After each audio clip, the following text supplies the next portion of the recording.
नमस्कार, मेरा नाम है कुणाल गोयल और थिंक 360 की नई पेशकश जयपुर जंक्शन में आपका स्वागत है। जयपुर जंक्शन की इस नई पेशकश में हम हर शनिवार जवाहर कला केंद्र में आते हैं और ऐसे लोगों से बातचीत करते हैं जो देश दुनिया की राजनीति पर सोचते, विचारते और चर्चाएं करते हैं।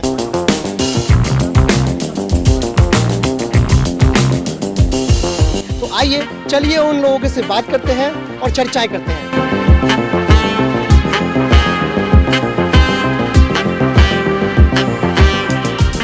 ड्रोन है जो ये सारी तस्वीरें खींच रहा है। अब तू पाताल लोक में भी छुप जाएगा तो उसके बाद तू बचेगा नहीं किसी भी हालत के अंदर। तो वो ड्रोन से ही घबराते हैं। वो मतलब सीधे हथियार से नहीं घबराते हैं। ये ड्रोन कहीं भी घुस के मारेगा, आप 7 तालों में बंद हो जाओ वहाँ भी घुस के मारेगा। आप एक बार आपका मैपिंग कर लेगा, ये DNA मैपिंग, उसके बाद आपको ढूंढ के मारेगा। तो इस तरह की टेक्नोलॉजी चाइना के पास भी नहीं है। ड्रोन वाला इतना उन्नत, इतनी हाई क्वालिटी का नहीं है उनके पास, इसलिए उनको स्ट्रेस भी हो रहा है ये कि ये हमारी रेकी भी शायद करेंगे इससे। तो पाकिस्तान और चाइना दोनों जो दुश्मन की तरह बिहेव मोदी जी कर रहे होंगे, मैं समझता हूँ सरकारें, मोदी के ना तो सरकारों की बात करें। हमें जो मूल काम करना है, खैर आज़ादी के 75 साल होंगे, हमें ज़्यादा नहीं हुआ है, हमें बेसिक बार R&D पे ही करना है। इसलिए कई सालों में हमारे R&D पे काम हुआ ही नहीं। R&D पे काम नहीं हुआ, इसलिए मेडिसिन के सेक्टर में हम पिछड़ गए। R&D पे काम नहीं हुआ, हथियारों के सेक्टर में हम पिछड़ गए। R&D पे काम नहीं हुआ तो हम लोग स्पेस के सेक्टर में पिछड़ गए। R&D पे काम नहीं हुआ तो हम मोटर व्हीकल्स के सेक्टर में पिछड़ गए। R&D पे काम नहीं हुआ, 2 व्हीलर सेक्टर में पिछड़ गए। जितना R&D पे हम खर्चा करेंगे, और सरकारें कर ही रही होंगी, निश्चित रूप से हम सब चीज़ों को नहीं जानते, पहले भी सरकारें करती रही होंगी, अब भी कर रही होंगी। तो वो इतने बड़े ब्रॉड पर्सपेक्टिव में सोचते हैं तो R&D पे वो भी काम ही कर रहे होंगे। तो जब तक हम बाकी सब चीज़ें साइमल्टेनियसली चलती रहेंगी, उसके अलावा अगर इस पर भी अपन काम शुरू कर दें, रिसर्च एंड डेवलपमेंट पे नए प्रयोग करना शुरू कर दें, नई चीज़ें हैं, तेजस को जिस तरह हमने डेवलप किया, हमने वो हेलीकॉप्टर वो बनाया, आपको ध्यान हो तो हाँ ध्रुव, वो हेलीकॉप्टर बनाया अपन। तकरीबन PSL भी तो अपन भेज ही रहे हैं, पोलर सैटेलाइट लॉन्च व्हीकल, वो तो अपना स्वदेशी है, उसमें कोई दिक्कत नहीं है। GSL में हमको दिक्कत थोड़ी सी, उसके लिए वो इंजन को लेकर प्रॉब्लम क्रिएट होती है, और धीरे धीरे सब चीज़ें सुधरती चली जाएंगी। R&D पे काम करने का मतलब एक तरह से हम देखें तो वो एजुकेशन पे भी काम करने वाली बात ही है, क्योंकि R&D पे काम करने का मतलब क्या है, यूनिवर्सिटीज को पैसा दोगे, R&D का काम तो यूनिवर्सिटी लेवल पे होता है, तो उनको अगर आप पैसे दोगे तो डेफिनेटली उसमें धीरे धीरे आगे आएंगे। और अभी पिछली रिपोर्ट्स कुछ इस तरह की आई हैं कि भारत सरकार ने भी अभी एजुकेशन पे एक परसेंटेज, पैसा तो हर बार वैसे तो बढ़ता ही है ऑफ कोर्स, लेकिन परसेंटेज उसका बढ़ाया अभी, शायद 2.9 ऐसे कुछ उस पर कर रहे हैं वो अभी एजुकेशन को लेके। और उस पे तो डेफिनेटली एजुकेशन का स्तर बढ़ेगा तो R&D का स्तर बढ़ेगा, तो ये चीजें बहुत सारे मल्टी लेवल पे काम करेंगी। और ये छोटे छोटे जो पिद्दे से देश हैं, बहुत ही छोटे, जैसे मान लो कि स्विट्जरलैंड है, इस तरह के देश हैं जिनका मतलब उनकी पॉपुलेशन देखो तो आपको लगेगा कि अरे इतने से हैं, मतलब कुछ 7 मिलियन और ऐसे देश हैं, शहर से भी छोटे हैं। हाँ, 7 मिलियन 8 मिलियन के जो देश हैं, उनका R&D में काम इतना है। उनकी यूनिवर्सिटी जो है वो वर्ल्ड क्लास यूनिवर्सिटी होने का मतलब ही ये है कि कितने पेटेंट उनके नाम पे हैं। तो इस कारण से R&D के दम पे वो इतना व्यापार करती हैं दुनिया भर में कि हम उनका ही मुकाबला नहीं कर पा रहे हैं। यूरोपियन कंपनियां जितनी भी हवाई जहाज बेच के तो पैसा कमा रही हैं, यूरोपियन कंट्री है जो सारा जो हवाई जहाज बिक रहा है दुनिया के अंदर, तो मैक्सिमम यूरोपियन कंट्री से ही आता है। एक हवाई जहाज कितने का होता है? 1000 करोड़ का, 2000 करोड़ का, 3000 करोड़ का एक हवाई जहाज होता है, ये अपन खरीदते हैं। तो R&D वाले जो है ये R&D सेक्टर में उसका असर दिखता है, ये अपन उसकी कल्पना भी नहीं कर सकते, लेकिन वो माहौल बनाने वाली बात है। हमारे लोगों में भी मतलब काबिलियत तो सारी है ही, लेकिन उनको R&D करने का मौका मिले, एक्सपेरिमेंट करने का मौका मिले। वो अपने ही बच्चे हैं जो उनकी यूनिवर्सिटीज में काम कर रहे हैं, अपने ही बच्चे हैं जो जर्मनी में अभी हर साल 67,000 ऐसे कुछ बच्चे वहां पढ़ रहे हैं, तो उनकी यूनिवर्सिटीज में पढ़ रहे हैं। तो वो कर क्या रहे हैं? वो R&D उनके लिए कर रहे हैं, क्योंकि वो फैसिलिटी देते हैं। यही फैसिलिटी जब अपने को यहाँ मिलेगी तो हमारे जो स्टूडेंट्स हैं वो उस लेवल पे काम करेंगे और चीजें बदल जाएंगी शायद। सर, इसके लिए एक शब्द है ब्रेन ड्रेन। ब्रेन ड्रेन मतलब उसका आम भाषा में प्रतिभा प्रवास। हाँ, अगर हिंदी भाषा में कहें तो प्रतिभा प्रवाह। हाँ, प्रतिभा प्रवास होता है, जिसमें कुछ जैसे आजकल ये कोचिंग स्टूडेंट नहीं करते, सर्च एग्जाम 12th के स्टूडेंट को, 10th के स्टूडेंट को, और उसके बाद में जो बच्चे मतलब टैलेंट है उनको पता लग जाता है और उनकी स्कॉलरशिप वगैरह ये वो कर देते हैं। और इसके साथ में ये भी होता है कि जिस पूरे वर्ल्ड में अमेरिका ये नजर रखता है कि कहाँ मतलब ये है कि टैलेंटेड बच्चे हैं, उनको वो मतलब किसी भी कीमत के ऊपर वो उनको, जैसे मान लो कि हमारे खूब सारे टैलेंट है जो अमेरिका में काम कर रहा है। ऐसे कहते हैं कि अमेरिका के जो व्हाइट हाउस है उसमें 18 भारतीयों में 18 डॉक्टर्स में 13 भारतीय हैं। तो ऐसे ही इंजीनियरिंग में है, ऐसे टेक्नोलॉजी में, हर फील्ड में हमारे इंडियंस हैं। और हमारे ऐसे कई बार ये क्वेश्चन भी उठता है कि इतने टैलेंटेड लोग हैं पूरे वर्ल्ड में, चला भी रहे हैं उनको, वो यहाँ क्यों नहीं आते, वापस क्यों नहीं आते, वो हमारे देश के लिए काम क्यों नहीं करते। तो इसके पीछे कारण ये बताया जाता है कि वो जिस प्रकार का यहाँ वो ये चाहते हैं, जिस प्रकार का उनका माइंड सेट है, और वो जैसी चीजें सोचते हैं ना, वो वहीं पॉसिबल हो सकती है। क्योंकि जिस प्रकार की टेक्नोलॉजी के लिए प्लेटफॉर्म चाहिए, सबसे बड़ी चीज यही है कि किसी भी टेक्नोलॉजी को कामयाब बनाना चाहिए, उसके लिए एक स्ट्रक्चर होता है पूरा, मतलब कि फाउंडेशन होता है, पूरा इंस्टीट्यूट होता है। वो इंस्टीट्यूट में अगर जैसे ऐसे कहते हैं कि गाड़ी में अगर इंजन में एक स्क्रू निकल गया ना तो गाड़ी बंद हो जाएगी, ऐसे ही ये यहाँ इसलिए पॉसिबल नहीं हो रहा है कि हम टेक्नोलॉजी के बेस के ऊपर हमारे पास संसाधनों की कमी है, और इसलिए ये मोदी जी की यात्रा है। अगर इसके माध्यम से हमारे जो वहाँ टेक्नोलॉजी मिलेगी एडवांस, तो हम और प्रोग्रेस करेंगे। टैलेंट हंट वाली जो बात ये कह रहे हैं कि मान लो अमेरिका है वो स्कॉलरशिप देके बेस्ट लोगों को टैलेंट हंट कर करके उनको अपनी तरफ वो लेके जाते हैं। अभी जर्मनी और ये जो दूसरे जो देश हैं यूरोप के भी, वहां पे उन्होंने क्या तरीका निकाला, स्कॉलरशिप तो एक चीज है ही, उसके अलावा उन्होंने एजुकेशन फ्री कर रखी है। एजुकेशन फ्री है जर्मनी में, अगर आपके परसेंटेज अच्छे हैं तो। अब परसेंटेज अच्छे तो बहुत लोगों के हैं, लेकिन वो उसमें भी ये देखेंगे कि बेस्ट कौन है, इनडायरेक्टली जो बेस्ट माइंड होगा उसी को लेके जाएंगे वो। तो फ्री में एजुकेशन वाले अपने वाले खुश होते हैं, और होना भी चाहिए भाई, अगर मौका मिल रहा है उनको तो। लेकिन कहीं ना कहीं उसका असर तो फिर वो दिखेगा ही। वहां जो बच्चा टैलेंटेड है, जो भले ही फ्री के नाम से गया है वहां पे, वो वहां पे प्रतिभा दिखाएगा, तो उनकी फैसिलिटीज में वो चीजें उनको मिल पाती है। और यहाँ पे अगर हम लोग इन्वेस्ट करेंगे एजुकेशन के मामले में, तो वो सारा यहाँ दिखेगा।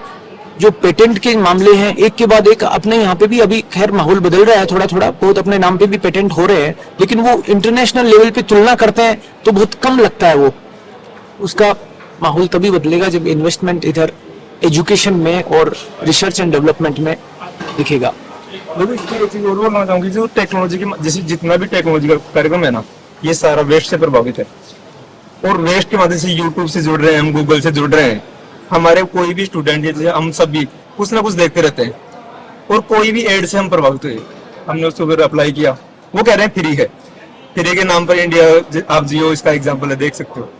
तो इसका मतलब ये है कि वो पहली सीढ़ी है, आपने वहां से प्रभावित हुआ। उसके बाद में ये है कि वो कोर्स भी फ्री दे देंगे आप, ये कोर्स 6 मंथ का है, इसको फ्री कर लो आप।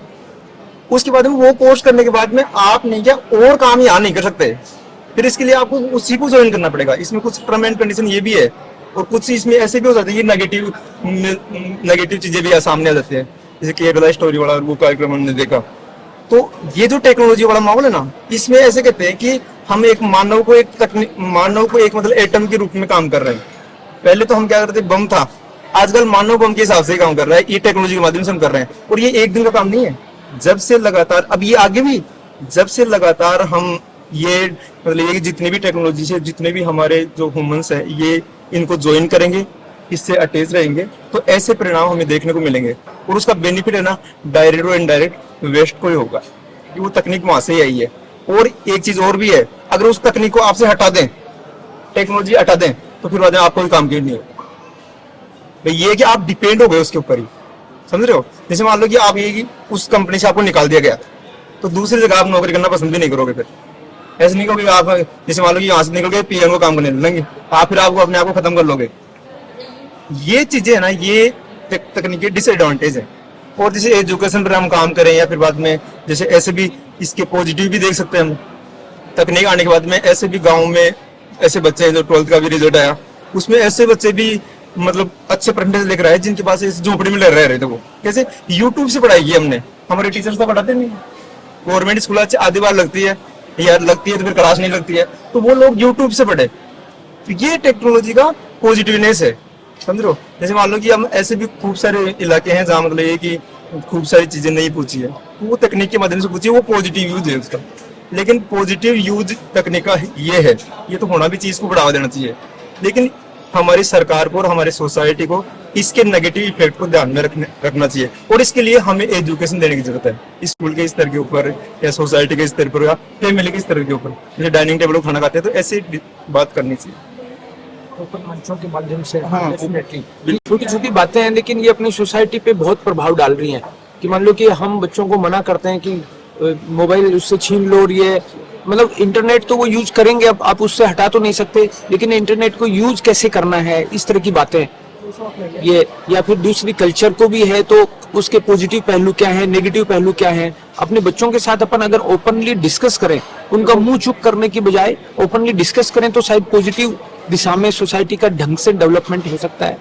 ये बात मान लो कि अभी जैसे मान लो ऐसे कहेंगे 2010 के बाद में हमारी अभी एक तो जनरेशन ये है जो मोबाइल के साथ में चल रही है, खाना नहीं खाता है तो फिर बाद में रोना लग जाता है, मोबाइल लेते हैं, तो वो जनरेशन है। और एक ये है कि जो जानते नहीं मोबाइल के बारे में, अब जो जानते नहीं है वो तो कैसे गाइड कर पाएंगे।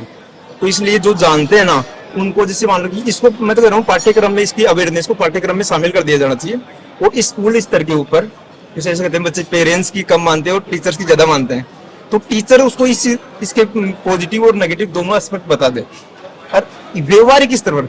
और हमारे जैसे कई बार जैसे नेट में भी बात हुई, नेशनल एजुकेशन पॉलिसी में बात हुई कि हम अप्लाइड एजुकेशन क्यों नहीं लेकर आते। अप्लाइड एजुकेशन का मतलब ये है कि हमारी सबसे ज्यादा एनर्जी है ना, वो 6th क्लास से लेकर 12th क्लास के बच्चे के बीच में होती है, सबसे ज्यादा एनर्जी। और उसको हम ऐसे कहते हैं कि होमवर्क के लिए उसको मतलब कि उसकी एनर्जी को काम में नहीं ले रहे हम, उसकी जो कॉपी पड़ती है होमवर्क की वो बस कबाड़ी को भेज देते हैं। वहां हम कुछ क्यों ना प्रैक्टिकल क्यों नहीं कर पा रहे हैं, उसके लिए ऐसे कहते हैं कि संसाधन नहीं है हमारे पास। हम सिखाए कैसे प्रत्येक व्यक्ति को, प्रत्येक बच्चे को हम ये जो मोबाइल कैसे दिलाएं, या फिर बाद में वो संसाधन नहीं है।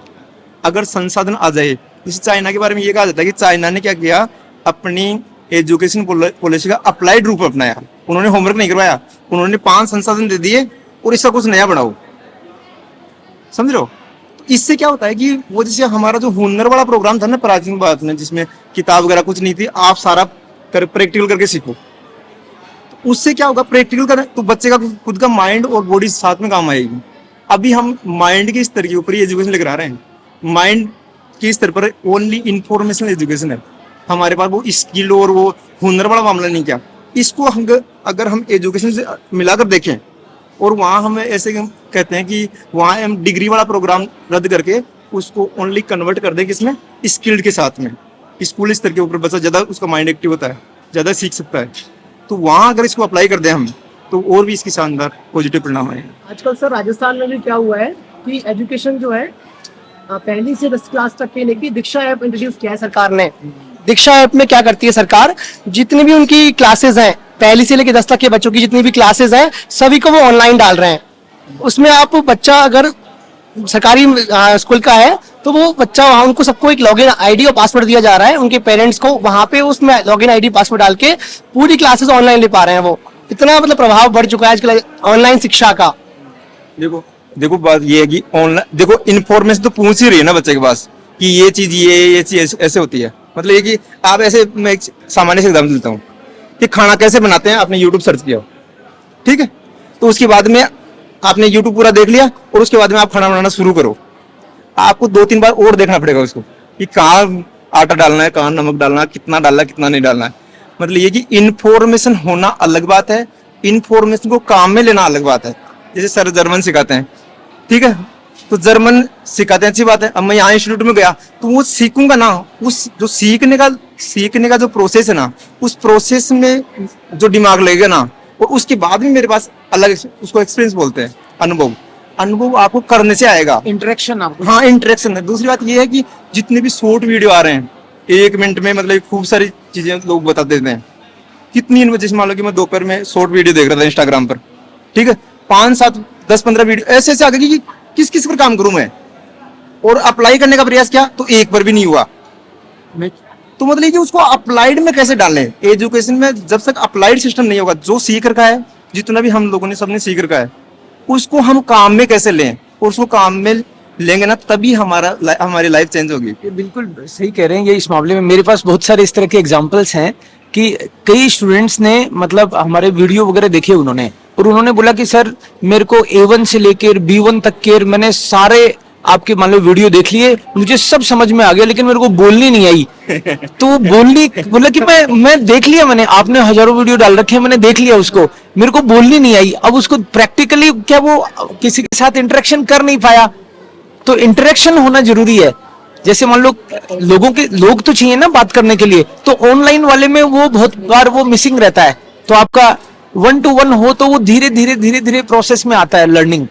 तो वो आप जो अभी कह रहे थे ना कि भाई ऑनलाइन वाले जो चीजें हैं वो क्लासरूम एजुकेशन इसीलिए शायद थोड़ा बेहतर है कि वहाँ इंटरेक्शन होगा। जैसे अपन लोग यहाँ पे बैठे हैं, अपन लोगों को इन्फॉर्मेशन मान लो है भी सारी, लेकिन यहाँ पे बैठे हैं तो जब आप बात करते हो तो मुझे पता चलता है कि अरे ये बात तो मेरे दिमाग में आई नहीं थी, तो मैं थोड़ा सा करेक्ट होता हूँ। और कॉन्फिडेंस, कम्युनिकेशन स्किल और वो थोड़ी थोड़ी चीजें बार बार करने से शायद अपन खुलते भी हैं, ओपन भी होते हैं, टॉलरेंट भी बनते हैं, और चीजें प्रैक्टिकली वो सीखता है आदमी। ट्रेडिशन में बताता हूँ आपको, हमारी फैमिली है, हमारी फैमिली में जैसे पेरेंट्स करते हैं ना वैसे बच्चे करते हैं। और इसका एग्जांपल है, जैसे मान लो कि आजकल तो बदलने लग गई चीजें। जैसे माँ के साथ बेटी काम कर रही है रसोई में, समझ रहे हो, माँ के साथ बेटी काम कर रही है, तो उसको अलग से तैयार करने की जरूरत नहीं, वो देखती रहती है इसने पहले क्या डाला है, उसके बाद में क्या डाला है, उसके बाद में। अगर ऐसा करीबन 2-3 वर्ष तक हो जाएगा ना, उसके बाद में जिस दिन माँ नहीं होगी ना, उसके बाद में भी वैसा ही खाना बनेगा। समझ रहे हो, मतलब मैं ये कहना चाहता हूँ कि जितनी इंफॉर्मेशन है उसको सिस्टमेटिक अगर हम अपनी लाइफ में लागू कर देते हैं, उससे जीवन बदलेगा। ना कि हम ऐसे भागते रहते हैं, हम टाइप्स ऑफ इंडिया पढ़ेंगे या फिर इंटरनेशनल जर्नल्स पढ़ेंगे, खूब सारी न्यूज हमने पढ़ लिया, खूब सारे नॉलेज हमने ले लिया। और आजकल तो ऐसे है कि हम डायरेक्ट ऑक्सफोर्ड यूनिवर्सिटी का वीडियो भी देख लेते हैं, ठीक है, देख लिया, अब माइंड में आ गई ये चीजें। अब उसके बाद में उसको लागू करने का प्रयास करें। जैसे मान लो कि सर ने सिखाया और मैं बोला ही नहीं जा रहा, अब वो टांग की जगह टांग बोल रहा है, मतलब ये कि वो अच्छा नहीं आ रहा। तो ये प्रैक्टिस है ना, प्रैक्टिस को इस जैसे कहा ना सर ने, जैसे इंडिया ये मोदी जी आने के बाद में लेकर भी आए स्किल इंडिया, मतलब स्किल तैयार हो। हम इस अरे ये भी ऐसे कहते हैं मैं क्या लेके बाद में आई ये चीजें, उसके बाद उससे पहले प्राचीन भारत में हम देखें तो सारा काम अप्लाइड ही था। सारा ऐसे कहते हैं कि सारी चीजें कोई भी ऐसे ज्ञान नहीं दे रहे थे, डायरेक्ट सिखा रहे थे। और नहीं से मतलब ये कि वो देख देख के सीख रहे थे सब कुछ। ये हाँ देख कर सीखना सारा। कोई किताब नहीं होती, हाँ कोई किताब नहीं होती बिल्कुल, क्योंकि पहले किताब थी नहीं। जी हमारे वेदों में देख लो इतना सारा। क्योंकि शिक्षा के लिए कहा गया कि example is the best mean of education. आचार्य हमने इसलिए कहा, आचरती इति आचार्य, जो आचरण में लाता है वही आचार्य है। जिसका आचरण वैसा नहीं है तो वो अपने जीवन के आचरण से सिखाता है। जैसे एक कहते हैं, मजाक में ही कहते हैं वैसे अपनी बात, और बात सत्य भी है, कि अपने हिंदी में संस्कृत में बेरोजगारी के लिए कोई शब्द नहीं है। आपके ध्यान में हो तो आप बताओ। बेरोजगारी तो फारसी का शब्द है ना, बेरोजगार, ठीक है, अपना ही नहीं। और अंग्रेजी में बोलोगे तो अनएम्प्लॉयमेंट बोलोगे, अपने यहाँ तो है ही नहीं। क्योंकि भारत में अच्छा एक गलत और नैरेटिव गढ़ा गया, हमको ही पढ़ा गया कि भारत एक कृषि प्रधान देश है। भारत कृषि प्रधान देश था ही नहीं, भारत तो हुनर प्रधान देश था। यहाँ हर बच्चा किसी न किसी प्रोफेशन में पैदा होता है, तो या तो कुम्हार के यहाँ पैदा होगा, या सुनार के यहाँ पैदा होगा, है ना, या किसी पुरोहित के घर में पैदा होगा, ठीक है ना। तो जिस घर में पैदा होगा, तो जैसे इन्होंने कहा राजेंद्र जी ने कि 5 साल तक तो उसको सामान्य अक्षर ज्ञान करा दिया, सबको जो सामान्य प्राथमिक शिक्षा मिलती थी वो सबको मिल गई। और बाद में जो स्किल वाला काम है, क्योंकि सूचनाओं से कोई लेना देना नहीं है। इन्होंने कहा ना, जो इन्फॉर्मेशन की बात की, कि इन्फॉर्मेशन से क्या होगा, इन्फॉर्मेशन अलग बात है और शिक्षा की बिल्कुल अलग बात है। मेरी दादी बिल्कुल अनपढ़ थी, उसको पढ़ना लिखना नहीं आता था, लेकिन ज्ञान तो उसका बहुत था भाई। वो 4 सहेलियां मिलके पूरे भारत की तीर्थ यात्राएं करी आई, उनको ज्ञान तो था। खाना बहुत अच्छा बनाना जानती थी। जैसे इन्होंने कहा ना कि वो बेटी माँ को देखते देखते खाना बनाना सीख लेती है, तो वो देखने से सीखा जाता है ना। इसलिए हमारे यहाँ दर्शन का बहुत महत्व है, कि जो सम्यक रूप से देखेगा वही चीजों को पकड़ पाएगा। दर्शन की करते हुए देखो, खाना बनाते हुए देखो। कुम्हार का बेटा अपने पिता को मिट्टी के बर्तन बनाते हुए देख रहा है। अच्छा, जब वो छोटा बच्चा है तो क्या करता है, वो अपने पिता की देखा देखी मिट्टी के छोटे मोटे खिलौने बनाता है, ठीक है ना। छोटा सा मिट्टी का मटका बना दिया, तवा बना दिया। फिर वो घरों में वो जो कुम्हारी आती थी ना घरों में, तो खिलौने ले आती थे, घर में छोटे बच्चे उनसे खेला करते थे। पर वो जो कुमार का बच्चा थोड़ा सा बड़ा होगा तो उसका बाप उसको कहेगा चल दीपक बना, ठीक है ना। दीपक बनाना सबसे सरल है, सबसे पहली ट्रेनिंग वहां से होगी। तो दीपक बनाएगा, बांका टेढ़ा बनेगा, तो उस दीपक के बांका टेढ़े बनने से कोई फर्क नहीं पड़ने वाला, क्योंकि उसमें तो खाली दीपक एक बाती जलानी है ना, उसमें घी या तेल डालना है और बत्ती डालनी है। फिर थोड़ा सा बड़ा उसका जब हाथ थोड़ा पकड़ आ जाएगी, उस पे चाक पे जरा पकड़ बन जाएगी और मिट्टी का उसका पता चल जाएगा तासीर का कि कैसे बनाते हैं, फिर वो मटका बनाएगा। लेकिन हो सकता है उससे कमजोर बने, पर बाप बैठा है ना परफेक्शनिस्ट साथ में, वो उसको ठीक कर लेगा। और हो सकता है 2-4 बार करने के बाद वो बेटा भी बनाने लग जाए, तो ऐसे सीख गया। फिर मूर्तियां बनाएगा। नहीं, फिर तो आगे बढ़ता चला जाएगा। हाँ। तो ये अभी जैसे अपन भारत की जो सबसे बड़ी समस्या बेरोजगारी की ये है कि हमने विश्वविद्यालयों में डिग्रियां तो बांटी खूब, बिल्कुल। हमने इलेक्ट्रिकल इंजीनियर भी बनाए, पर उस इलेक्ट्रिकल इंजीनियर को यदि घर में कह देना कि आपने घर में बिजली फिटिंग कर लो, वो एक पॉइंट नहीं लगा सकता। ये मेरा दावा है। यदि कोई इलेक्ट्रिक ऑटोमोबाइल इंजीनियर अपनी खुद की गाड़ी को ठीक कर ले, यदि कंप्यूटर इंजीनियर कोई कंप्यूटर असेंबल कर ले, मेरे ख्याल से मुझे नहीं लगता कि वो कंप्यूटर असेंबल कर पाएगा क्या। तो ये स्किल नहीं थी, हमने डिग्री तो दे दी। तो अभी जो नई शिक्षा नीति है उसमें थोड़ा सा इस पर विचार हुआ है कि आप इस लेवल पर आपने प्राथमिक शिक्षा प्राप्त कर ली, उसके बाद आप निकल के उसमें जाना चाहते हैं स्किल वाले में।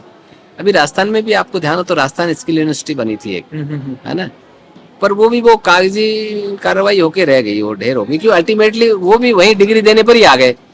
उसमें उसके एक कारण रहा कि वो स्किल यूनिवर्सिटी क्यों फैल हुई, उसमें भी वो उन्होंने यही कहा, जैसे उनका ललित के कुमार साहब उसके थोड़े दिन कुलपति रहे थे, हाँ वाइस चांसलर, उन्होंने यही कहा कि स्किल सिखाने साधन से, समझ रहे हो, हमारे परंपरागत साधन जितने सारे डिस्ट हो गए। देखो सर ने ये कहा कि हमारी परंपरा चली, प्रत्येक व्यक्ति कोई भी ठाला नहीं था, सबके पास अपना काम था, खेत किसान है तो किसान का काम कर रहा था वो, खेती से है ना, चलना सीख रहा है, हाँ बिल्कुल। और उसके मतलब हर व्यक्ति बिजी था। अब आई एजुकेशन, और एजुकेशन कैसे है वो आपको सबको पता है, समझ रहे हो। सर मेरे पास है ना स्किल कॉलेज का एक अच्छा उदाहरण है। जैसे मैं सेंट्रल यूनिवर्सिटी से आता हूँ, उसके पास में एक कॉलेज है बेयरफुट कॉलेज। बेयरफुट कॉलेज में क्या होता है सर, वो ऐसे कोई स्किल कॉलेज नहीं है। वहाँ के जो ग्रामीण जो लोग हैं, वहाँ के ग्रामीण कॉलेज लैंप बनाते हैं सर, छोटे छोटे, मतलब लैंप भी कैसे नॉर्मल, ये जो डायरी आप देख रहे हो ना सर, ये इसका नाम ही है जुगाड़ से कमाल। मैं वहीं से लेके आया हूँ सर डायरी ये। वहाँ पे जो ग्रामीण जो लोग हैं बहुत छोटी छोटी चीजें बनाते हैं और स्किल चीजें बनाते हैं और उनको बेचते हैं, और वो कॉलेज आज बहुत चल रहा है सर। वो बेयरफुट कॉलेज, अगर आपने किसी ने नाम सुना हो तो बेयरफुट कॉलेज है एक। मैं इसमें जोड़ता हूँ इसको, मैं थोड़ा सा मतलब ये कि उसको बैकग्राउंड के साथ बता रहा हूँ, ये आप वाली बात पर ही आ रहा हूँ। मतलब ये है कि उसके बाद एजुकेशन आ गई, एजुकेशन से मतलब बच्चा एजुकेटेड हो गया। अब मैं मजदूरी करता हुआ अच्छा नहीं लगूं, मेरे पास डिग्री आ गई, तो मतलब ये अहम आ गया वो, ठीक है। वो मतलब ये एजुकेशन के साथ ही आया अहम कि अब मैं छोटा काम क्यों करूंगा, अब तो मैं ये कि डायरेक्ट कलेक्टर हो जाऊंगा मैं तो। उसके बाद में ये देखो, जो लोगों ने इस सारी चीज को जानना है ना, वो आज भी आपको पता है जितने भी किड्स स्कूल है या फिर बाद में कॉलेज है, वहाँ ये चाहते हैं, पेरेंट्स आज ये चाहते हैं, हमने अपने एक्सपीरियंस से ये जान लिया कि इन्फॉर्मेशन एजुकेशन से कुछ नहीं होगा। बच्चा खेल ले, बच्चा बाहर निकले, बच्चे पसीना आए बच्चे में, और बच्चा गेम खेले। मतलब ये कि जो किड्स स्कूल है ना जितने भी, उसमें वो दिखाएंगे ये स्विमिंग भी कराएंगे, हम हॉर्सिंग भी करवाएंगे, हम इसको ये भी करवाएंगे, ये बर्मनपुर भी लेकर जाएंगे। वहाँ आज भी पेरेंट्स बच्चों को भेज देना चाहता है कि हमारी तरह तो नहीं बने, कम से कम ये कुछ सीखे। लेकिन एक पेरेंट्स के साथ एक प्रॉब्लम ये है, जैसे एक तरफ तो आप ये कह रहे हो, बिल्कुल आपकी बात भी सही है, लेकिन कई पेरेंट्स को ये भी प्रॉब्लम है कि हमारा जैसे हम मेहनत कर रहे हैं, हमने खूब मेहनत करके हमने कुछ सेट किया है अपना काम, वो ये चाहते नहीं कि उनका बच्चे को मेहनत करनी पड़े। ये भी एक उनकी प्रॉब्लम है। मतलब बल्कि उनको तो ये सोचना चाहिए कि ये अपने पैरों पे खुद खड़ा हो, कि पीछे से हम थोड़ा सपोर्ट करने की जरूरत पड़े तो करे। लेकिन कई लोग सोचते हैं कि इसको काम नहीं करना पड़े और ये ऐसे ही बन जाए, तो वो तो संभव नहीं है। तो बल्कि उनको मोटिवेट करना चाहिए बच्चों को कि पढ़ाई के दौरान ही वो कोई ना कोई काम करें या कोई स्किल वास्तव में सीखें और प्रैक्टिकली उसको काम भी करें। मतलब ये सोच ठीक नहीं है पेरेंट्स की। जैसे मान लो कोई किसी के पापा बोले कि भाई मैं कमा रहा हूँ जब तक इसको जरूरत ही नहीं है, तो जिस दिन पापा अचानक से निकल लेंगे तो फिर बच्चा फिर क्या करेगा, राइट। तो उसको मतलब मोटिवेट करना चाहिए बच्चों को कि वो साथ साथ में प्रैक्टिकल एजुकेशन लें, काम करें, स्किल को मतलब एप्लीकेशन में लाएं और इंडिपेंडेंट बनाएं बच्चों को। जैसे इसमें ये सर ने सही भी कहा, मतलब ये कि बच्चा खुद वो आलसी हो जाएगा। फिर अगर कोई बच्चा ये कह रहा है कि उसको, जैसे पेरेंट्स ये कहते हैं कि यार मैंने बहुत दुख पाया है, है ना। तुम्हारे दादाजी तो एकदम झोपड़े में रहते थे और मैंने मेरा कैसे कैसे नौकरी लगी और आज अपना घर वगैरह है। मेरे बच्चों को मैं ज्यादा परेशान नहीं होने दूंगा। मैं कह रहा हूँ वो बच्चे जिंदगी में कामयाब कम होंगे। बिल्कुल। और जो बच्चे मतलब खुद से ठोकर खा के आए हैं वो मतलब प्रत्येक चीज सीख जाएंगे। जैसे कहते हैं ना कि जितने भी स्ट्रगलर हम देखते हैं इंटरव्यू में देखते हैं वो मतलब खुद से करके आए सब कुछ है। वॉचमैन से मतलब जाकर स्टार बन गए वो, इसका मतलब वो ज्यादा कामयाब है। और जिनको सबको भी बनी बनाई खिचड़ी मिल गई ना सर, तो उनको वो खिचड़ी बनाने का अनुभव नहीं है। और जिनको खिचड़ी बनाने का अनुभव नहीं है ना, वो फिर बाद में आगे जाकर जीवन में अच्छा कमाल नहीं कर पाएंगे। हाँ, पर ये है कि वो उनकी जो विरासत है, विरासत की चीजों से ऐसे कहते हैं कि जिन लोगों ने विरासत को अचीव किया, बनाया है ना, उन्होंने इसका अच्छा भोग किया है। और जिनको ऐसे बनी बनाई मिल गई ना, वो फिर बाद में ज्यादा कामयाब नहीं हुआ है। इसलिए मैं ज्यादा इसको एकदम कंक्लूजन में यही कह सकता हूँ कि एजुकेशन लेना बहुत अच्छी बात है, लेकिन एजुकेशन को व्यवहार में लाना और उसको खुद का जीवन बदलना, औरों को प्रेरणा देना, ये इसका सबब हो सकता है। थोड़ी सी राजस्थान की राजनीति पे थोड़ी सी बात कर लेते हैं सर, करेंगे? हाँ? सर बताएंगे केंद्र जी। सर इस समय जैसे तृतीय मोर्चा बहुत अपने राजस्थान में अपने पांव जमा रहा है, सर क्या है तृतीय मोर्चा? पुराने समय में तृतीय मोर्चा इतना स्ट्रांग था नहीं, आने जो अभी जो समय है तृतीय मोर्चा सर भाजपा और कांग्रेस दोनों को सर वो टिकटों में अरंगा लगा रहा है। तो सर क्या समझते हैं आप और अपने क्या बताएंगे सर आप तृतीय मोर्चे से? आप राजस्थान में अभी तक तो तृतीय मोर्चा सफल नहीं हुआ, और सफल भी हुआ तो वो चुनाव जीतने के बाद या तो कांग्रेस के साथ चले गए या बीजेपी के साथ चले गए, वापस वो की वही स्थिति रह गई। और अब भी जो चुनाव होंगे वो उन चुनावों का स्वरूप कैसा हो रहा होगा, वो उसके बाद अगर कुछ विधायक जीतते भी हैं तो वो या तो सत्ताधारी पार्टी को समर्थन करेंगे, विरोध में कितने विधायक रहेंगे या रह पाएंगे, ये तो अभी तक आज तक राजस्थान में बहुत मुश्किल हुआ है।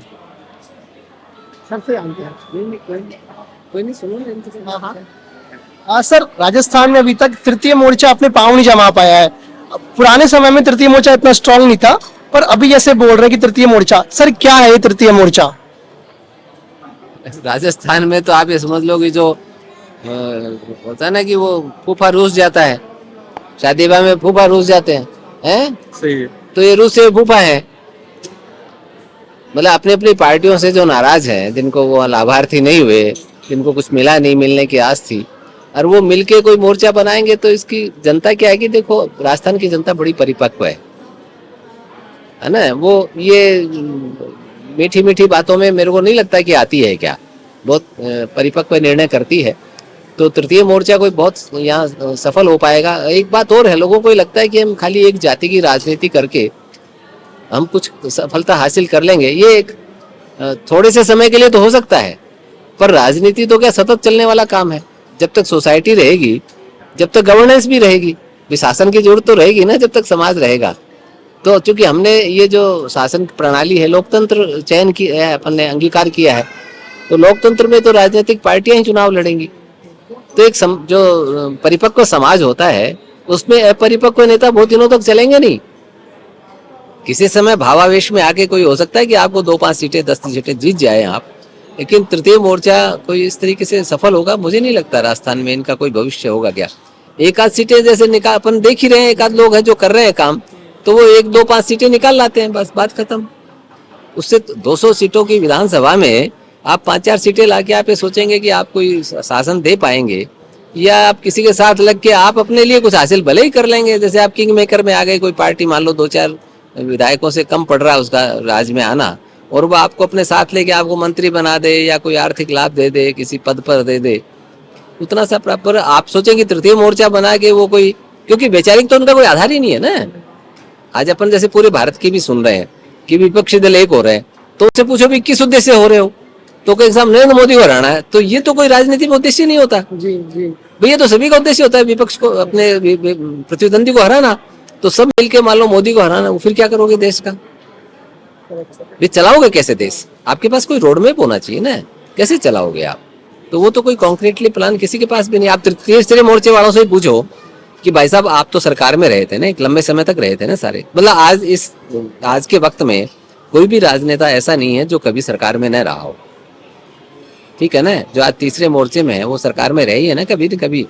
तो उनसे कहो भाई साहब आपने कौन से तारे तोड़ लाए थे, जब आप रहे तब आपने क्या विलक्षण काम किया था, कुछ नहीं किया। आपको याद करे जनता और आपके पूरे लहालोट हो जाए कि साहब अब तो ये आई गए हैं, देखो राजनीतिक पार्टी बना ली है। जैसे अपन ने देखा कि एक भ्रष्टाचार विरोधी एक आंदोलन भारत में जन्म लिया है ना, और भारत का युवा टूट उसके पीछे बिल्कुल आंख बंद करके चला। लोगों ने तो विदेशों की नौकरियां छोड़ के उसको ज्वाइन किया। और आज की स्थिति क्या है, उनके साथ जो शुरू में 15-20 प्रमुख आदमी लगे थे, उसमें से एक भी आदमी उनके साथ नहीं है। छोड़ चुके हैं बड़े बड़े नाम जो विदेशों से नौकरियां, करोड़ों की नौकरी छोड़ के आके उनके साथ लगे थे। यदि उस दौर में आप अखबार उठा के देखेंगे तो आप पढ़ेंगे उनके इंटरव्यूज, कितने बड़े बड़े नाम लोग नौकरियां छोड़ छोड़ के वहां उनके साथ लगे, एक आशा में कि यार एक दल ऐसा हुआ है जो भ्रष्टाचार के विरोध खड़ा हुआ है, युवा लोग जुड़े हैं उसके साथ। पूरे देश में युवाओं ने बड़ी अपने आप समूह बनाते थे 50-60 लोगों का, और तिरंगा झंडा लेके और वो उस पे पहुंच जाते थे अमर जवान ज्योति पे, भारत माता की जय, भारत माता की जय लगाते हुए। लेकिन वो सबसे ठगा हुआ महसूस करते हैं, क्योंकि उनका कोई और कोई मकसद ही नहीं, उनसे उनका रोड मैप ही नहीं था कि राज्य को चलाओगे कैसे, आप कैसे चलाओगे। शासन चलाना एक अलग कला है। तो आपके पास कोई, आप पूछिए उनसे कि आप क्या करेंगे सत्ता में आके, इनसे कुछ अतिरिक्त करने वाले हैं क्या जो ये लोग कर रहे हैं। जो वर्तमान में शासन है, जिसको हम भ्रष्टाचारी कह रहे हैं, जिसको हम अक्रमण्य कहते हैं, जिसको ये कह रहे हैं कि इनके कोई कानून व्यवस्था नहीं है इनके राज्य में, तो आप क्या करेंगे उसके लिए? कुछ प्लान तो बताओगे आप भी। आपको दे तो दे हम राज, चलो कोई बात नहीं, लेकिन आप चलाओगे कैसे ये तो बताओ हमको। नया क्या करोगे आप, क्या करने वाले हो? पेपर लीक हो रहे हैं जैसे आरपीसी में, तो आप क्या चाक चौबंद करोगे, आप कैसे व्यवस्था करोगे? आप सदस्यों का चयन कैसे करोगे, आरपीसी कैसे करोगे चयन? भाई अभी सारे राजनीतिक आरपीएससी के सदस्य नियुक्तियां होती है, वो सारी राजनीतिक नियुक्तियां होती है, ठीक है ना। तो आप बताइए आप कैसे करेंगे? आप कोई लाएंगे क्या ट्रांसपेरेंसी?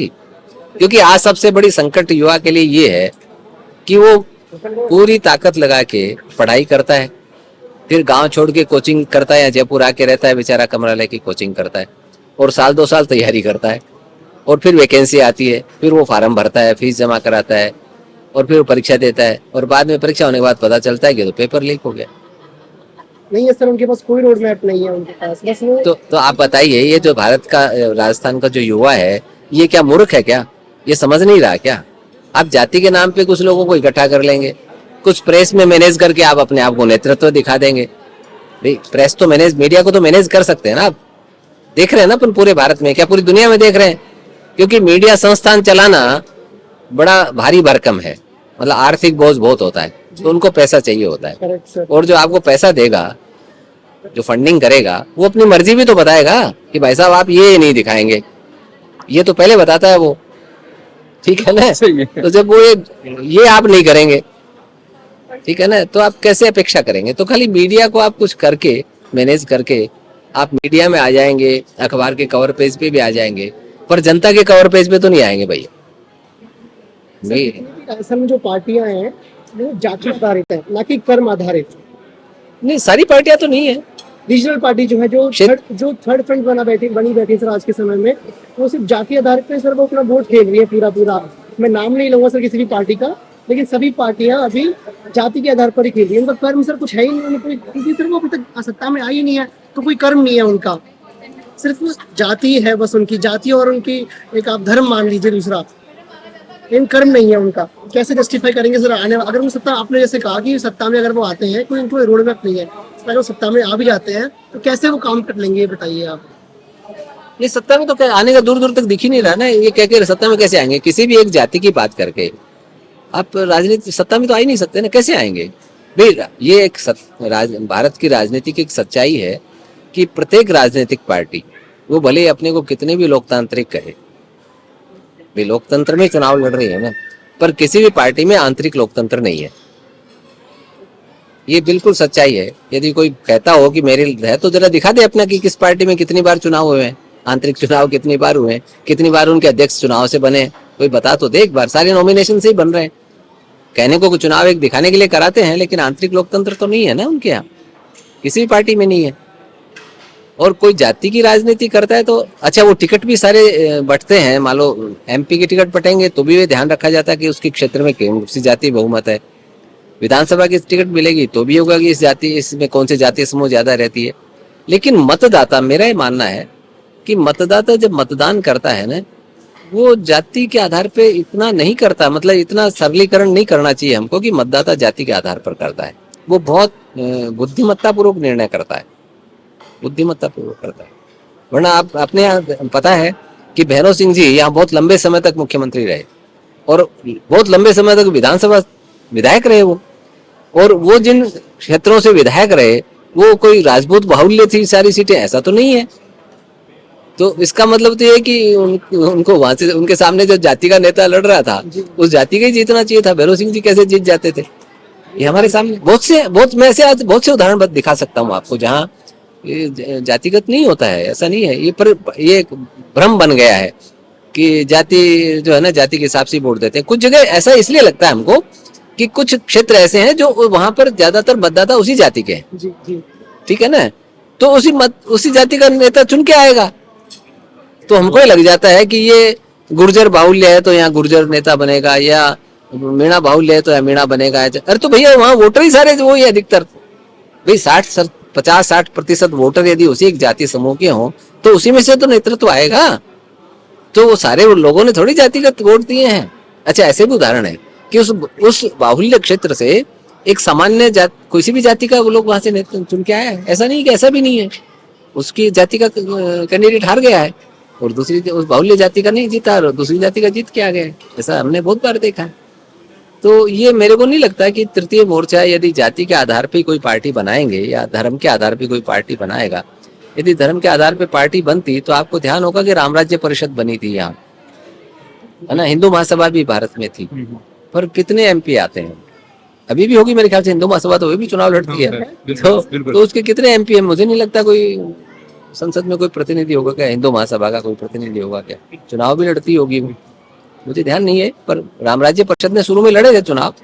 जहाँ तक मुझे पता है, मैं श्योर नहीं, शायद एनडीए के समर्थन में रहते हैं। कौन? ये हिंदू नहीं, अभी तो है ही नहीं ना भाई, कोई परिदृश्य नहीं है उसका। समर्थन में कब रहेंगे जब रहेंगे, कोई प्रतिनिधि नहीं है। प्रतिनिधि नहीं है तो सदन में कोई प्रतिनिधि है क्या उनका? किसी भी सदन में खासतौर पे अभी जो युवा लोग हैं, पहले तो एक चक्कर ये भी था कि मान लो कि गांव में परदादा जी ने कह दिया तो भी अब पूरे गांव में माहौल हो जाता था कि भाई इनकी बात मानो। आजकल युवा लोग भी क्या है कि खुद सोचते हैं, वो खुद पढ़ते हैं और घर में ही नहीं मानते अगर उनको नहीं जचती तो। ये अच्छी बात मानता हूं मैं तो एक तरह से, कि मतलब केवल इसलिए वोट दे दूं क्योंकि मेरे परदादा जी ने कहा है या पड़ोसी के वो मेरे पड़ोसी के फूफा जी के भतीजे हैं, इस चक्कर में मैं दे दूं। तो अब ये इस तरह की बात नहीं है। अब तो युवा सोचता है अपने ताऊ जी को वोट नहीं दे अगर उनको नहीं जमे तो, राइट। तो ये भी एक बात है ना, ये अपनी मतलब मेरे को लगता है कि ये राजनीतिक चेतना और ये अवेयरनेस का ही परिणाम है कि पढ़ते लिखते हैं, वो देखते हैं और सवाल भी करते हैं। पहले तो कि ठीक है ना, उन्होंने कह दिया तो बस ठीक ही होगा। अब वो पूछ भी लेते हैं कि भैया, जैसे इन्होंने कहा कि आप क्या करेंगे, ये पूछ लेते हैं और उनको लगता है कि ये आदमी तो भला है लेकिन दम नहीं है, ये करवा नहीं पाएंगे कोई चीजें, तो भी नहीं देते। वो उनको एक अच्छे से चेक करना चाहते हैं कि आदमी भी भला है, ये काम करने की क्षमता भी रखता है और करवा भी सकता है, तो ये चेंज ला सकता है। तो इस तरह के लोगों को भले ही वो जाति का न भी है तो उसको वोट देना पसंद करते हैं। मैं हमारे क्षेत्र की बात कर सकता हूँ। हमारे यहाँ पे राजकुमार जी शर्मा हैं, अभी हमारे विधायक हैं वो नवलगढ़ में। तो अब वो अपनी जाति के भरोसे थोड़ी जीत रहे हैं। बाकी युवाओं को लग रहा है कि नेतृत्व है, कि बुलंद हैं, वो काम करवा सकते हैं, तो इसलिए उनके साथ में सर्व समाज के लोग आए हैं साथ में। तो ये मैं तो सोचता हूँ कि राजनीति परिपक्व की बात है। निर्दलीय जीते थे, लेकिन जाति के भरोसे थोड़ी जीते, अपने क्षमता के भरोसे जीते, वरना पार्टी के भरोसे भी नहीं जीते। तो इस तरह की बहुत उदाहरण है और मेरे ख्याल से ये एक अच्छी बात भी है, परिपक्वता दिखाते हैं। सर, आज का जो युवा है, जैसे हम सब अभी बातचीत हो रही है हमारे बीच में, कि आज का युवा इन सब छोटी मोटी चीजों को नहीं देखता है, वो खुद अपना एनालाइज करता है तभी वोट करता है। तो सर सच में ऐसा है या नहीं है कुछ ऐसा? देखो, जब से एजुकेशन आई है ना, देखो सर ने ये बात कही कि पहले क्या है कि पहले हमारे परिवार से जो डिसीजन होते हैं वो भी इफेक्ट कर देते हैं। लेकिन जब से टेक्नोलॉजी आई है, एजुकेशन आई है, अवेयरनेस आई है, प्रत्येक बच्चे के पास प्रॉपर एजुकेशन, प्रॉपर इन्फॉर्मेशन पहुंचने लग गई। ठीक है, चाहे वो यूट्यूब के माध्यम से पूछो या चैनल्स के माध्यम से पूछो। अब उसके बाद में बच्चा खुद, भाई उसमें खुद में भी दिमाग है ना। पहले क्या होता था, इन्फॉर्मेशन के दो ही सोर्स होते थे, या तो पेरेंट्स या स्कूल। उसके बाद में ये तकनीक आई है ना जब से, अब आजकल बच्चों के पास पेरेंट्स से भी ज्यादा इन्फॉर्मेशन है। सूचना का तो हाँ, विषय है। तुम क्या बताओगे, हम जानते हैं। समझ रहे हो ना, मतलब ये कि वो सूचना का मतलब रेगुलेशन हुआ है और इसका इफेक्ट इस पर भी पड़ा है। ये जो आप पॉलिटिक्स की बात कर रहे हो, उसमें मतदाता जिस पर जो मजदूर खड़ा है ना, मजदूर को पता है कितनी मेहनत करता है वो, तो वहां वो सर ने जैसा कहा है, वो सोच समझ के मतदान करता है। यार राजस्थान की विशेषकर बात करें, राजस्थान में प्रत्येक ऐसे कहते हैं कि यहाँ सारे मौसम है, उसके हिसाब से यहाँ का जो मतदाता है वो बहुत ही जागरूक है और मेहनती भी है। इसलिए ऐसी कोई चीज नहीं है। तृतीय मोर्चे की बात पर मैं ये बताऊंगा कि तृतीय मोर्चे की संभावना तब बनती है जब कोई भी पार्टी में जो लीडरशिप है ना, लीडरशिप का अभाव होता है। जैसे मान लो कि ऐसे कहते हैं कि बीजेपी भी एकदम ऐसे पुरजोर तरीके से ये नहीं करी, हमारा ये चेहरा है, और कांग्रेस में भी यही चीजें हो रही है। इसलिए तो तृतीय मोर्चे भाई ये कि जो सत्ताधीश होता है ना, वो या तो अच्छा कैपेबल नहीं हो, या फिर बाद में अपोजिशन होगा वो कैपेबल नहीं हो, इसलिए ये मोर्चा सामने आता है। तो आगे देखो इसका रिजल्ट क्या रहता है। और मैं तो युवाओं से ये भी कहना चाहूंगा कि जो मतलब आप मान लो अपनी जाति के किसी को देना चाहते हो तो उससे सवाल तो पूछो। हाँ। मतलब केवल इसलिए कि आपकी जाति का है, केवल इसलिए वोट दे दोगे क्या? मतलब वो उसका क्या परिणाम निकलेगा उनको अभी समझ में नहीं आएगा। अगर सवाल पूछेंगे तो शायद वो कोई रोड मैप भी दिखा पाए। तो अगर आप अपनी जाति के कैंडिडेट को भी सवाल पूछते हो, कटघरे में खड़ा करते हो, तो आप एक्चुअली अपनी जाति का भला कर रहे हो। उससे मतलब अपनी जाति में भी मान लो कि कई तरह के लोग हो सकते हैं ना, तो एक कंपटीशन और उनको मतलब ट्रांसपेरेंसी और विजन तो दिखाना पड़ेगा, उसके बाद ही वोट देना चाहिए, चाहे फिर वो किसी जाति का हो। तो उनको एक तरह से डिबेट हो, जैसे अपन बैठे हैं तो उनसे बातें करी जाए, उनसे तो उनका विजन भी पता चलेगा कि कितना गहरा है ये, या फिर केवल जाति के भरोसे जीतना चाहता है। ये है। तो ये थी आज की जयपुर जंक्शन की खास बातचीत, और इस खास बातचीत में आज हमारे साथ ही रहे हैं मालचंद गोस्वामी जी। धन्यवाद।